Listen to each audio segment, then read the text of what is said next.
Om Namo Bhagavate Vasudevaya. Om Namo Bhagavate Vasudevaya. Om, I bow to the Lord Vasudeva. Joy to you, friends. We're reading from chapter 2 of the Gita and stanza 40. I'm still on that one because it's a very rich one. He said, there is no danger of unfinished business, nor are there latent within it the opposite cancelling effects of duality. Well, when you reason things out, there's always this play between positive and negative. It's very hard to get out of karma that way. But when you get into this inner flow, when the Kundalini is raised, I mentioned earlier that the symbolism of the Mahabharata speaks of the Pandavas as being the chakras in the spine. And when Arjuna wins Draupadi in a archery contest, then when he comes home, he calls out to his mother, well, look at the prize I've won. And his mother, without knowing what the prize is, says, you must share it equally with all your brothers.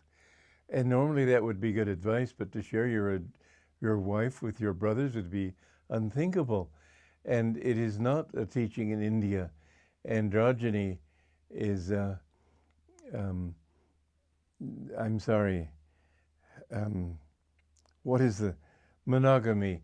And monogamy or many wives, polygamy, or androgyny, I'm not quite sure what the word would be, but having one husband and several wives, or one wife and several husbands. There are plenty of religions or people who believe in one man having several wives, but Hinduism does not teach one wife having several husbands. In Tibet they do that, but not in Hinduism. This is not the usual thing. It would be a scandal in India. It's the only case we know where there are several husbands for one wife. But it's not, it's a deep meaning. Kundalini is what is represented by Draupadi. And when she unites with each of the chakras, she awakens them and turns them toward God. Well, when you are on this path, how do you get rid of the canceling effects? Well, each karma forms a vortex. Each desire forms a vortex around the ego. I want that, and you sort of rotate that thought around you. How can I get it? How can I get it? And so each of these is a tiny little vortex in the flow of energy in your spine. And we need to get rid of all those vortices. Now, if we do it in an outward way, it's sort of like understanding that in a bar of metal, of steel, if you turn all the molecules in one direction, then the steel becomes magnetized. Yes, we know that. And we know that there are two ways to magnetize it. One is by introducing an electric current, which automatically or reorients all those molecules in north-south direction. Another is to put it next to a magnet, and the influence of the magnet creates that north-south orientation. Well, putting it next to the magnet is like having a guru. This is the greatest blessing, Shankaracharya said, in the three worlds, to have a God-realized guru. It is a great blessing and not one easily attained. Once you deeply want God, then you will find it.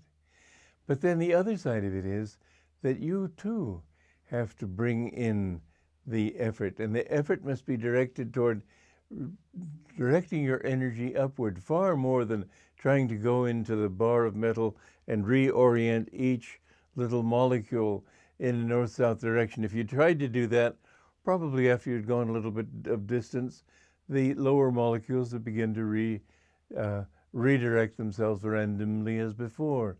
So to try to change yourself just mentally by working on this habit and that habit, you must do it. You must work with whatever faults you see before you right now, but it will not give you God realization. You have to get into a much more vital thing than that. One thing that will raise your consciousness is deep divine love. That raises all the consciousness toward God.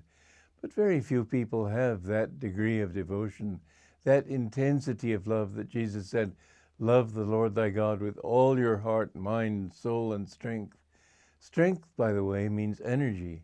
And when all your energy goes upward, that's what he was talking about. But they didn't know words like energy in those days.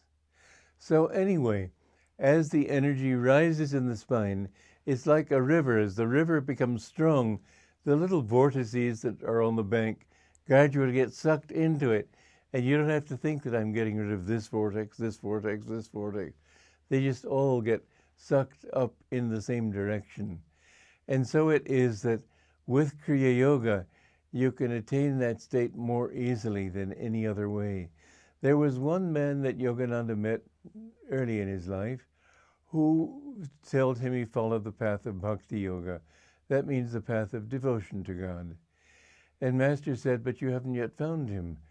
And he said that if you take Kriya, that you can find him. And the man said, no, I want to be loyal to my path.